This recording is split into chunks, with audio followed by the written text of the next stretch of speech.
Hi, Angel here. Thanks for stopping by.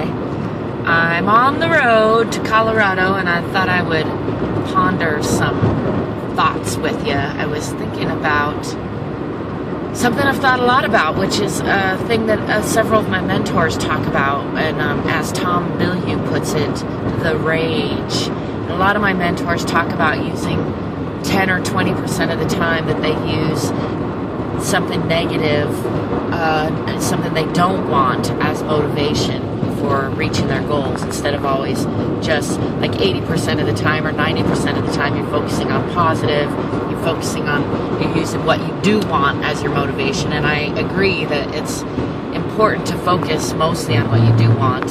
I don't know about the percentages exactly, but it's something I ponder because I guess for a while, and maybe even still, I'm not sure, I strive and have strived to reduce the amount of negative focus that I have and increase the amount of positive focus I have totally, to a totality. Partly because I see that the negative focus kind of happens automatically by way of my brain chemistry, the way that we're wired, the way the brain is, its job is to protect us. And so it kind of naturally is going to find the negative to focus on. And so I feel like it's in my best interest to always be attempting to move back toward the positive, find the positive to focus on. And so when I hear my mentors talk about using the rage, using the negative, using what they don't want as motivation, that causes me pause, to ponder, and I think I understand, what they're talking about and even agree with it a lot of the time. I still have some hesitation, some resistance to that, because I think, one of the examples that Tom Bilyeu often uses to rationalize that line of speaking or thinking is that there's been research done where people put their hand in icy cold water and see how long they can tolerate that, and if they curse while they put their hand in, they're able to tolerate the pain of cold a little longer, or significantly longer, and that's used as evidence that we gain some extra ability to withstand discomfort, some extra stamina from negative focus, or from pain, or from expressing negative emotion like cursing. And I find that interesting, and I think most of us have stubbed a toe or smashed a finger in a door and found that somehow like cursing to release that actually does help. Somehow verbalizing that, I don't know if cursing necessarily, but yelling or saying ouch, ouch, ouch, or cursing or whatever it is, does seem to help mitigate the pain of having smashed a finger or a toe. And so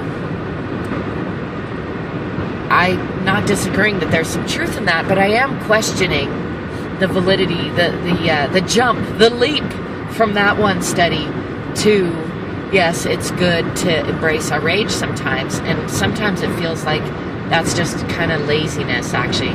And I'm not saying it is. I'm just saying it's a question that comes to my mind, and I like to question all my beliefs on a regular basis. So, and especially those that I'm adopting from other people. So that's one that I'm questioning. And my belief is that that love is always better than anger, and so I would love to see that study redone with, to compare somebody saying somebody they love's name, or saying I love you to themselves, or I love myself even, while sticking their hand in cold, icy water, which, as an aside, isn't the greatest measure, in my opinion, of your ability to withstand pain or discomfort. I mean, it's an interesting one, but I think it's just one, and it's kind of a strange, arbitrary one, and doesn't really hold water when you try to then compare it back to to actually dealing with an uncomfortable situation, or the comparison of dealing with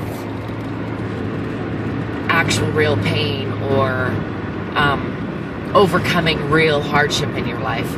That's kind of different from sticking your hand in a bucket of ice water, although I agree, neurologically it has some valid crossover similarities. So anyway, an interesting thought. That's just kind of my random rambling thought as I was driving along, and I'm interested to know if you have any thoughts on the subject. If you use rage and anger as a tool to build momentum towards your goals, if you think about what you don't want more or less often than you think about what you do want in order to motivate yourself to take the actions that you need to take to get to your goals, or to get your routine down for that you want to have. I'm curious. I don't have any answer necessarily set, although I lean heavily toward the positive side. As I said, I think it's maybe an idealistic notion that isn't actually possible, because again, I think our brains naturally tend to notice negative or warn us against danger, and that's a good thing. That's the brain's job. And so I don't know that we're ever going to get away from the rage or the negative side, or the thing, using what we don't want as motivation, but I don't know if we should deliberately set out to use it, or if we should just accept that sometimes we will end up using it. And myself personally, I find the more I can stay calm and not in a rage, the more I can. Now, I guess that's an important distinction. I might be able to use what I don't want as a sounding board while still maintaining positivity and calm, and that's something different, I guess. But if I'm actually going to the rage, actually feeling that anger, it can serve me. It has definitely served me. It probably will again, but I'm not sure it's ideal when compared to using the love, using what I do want. Always, I think a better solution is to focus on solutions and not problems. To focus on what you do want and not on what you don't want any more of.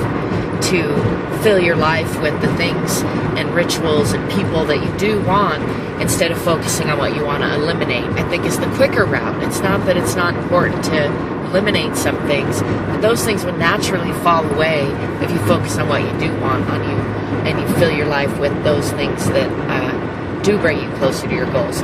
That's my 2 cents, my thoughts for right now. I'd love to hear what you have to say or think about it. Until next time, peace, prosperity, possibilities, positivity.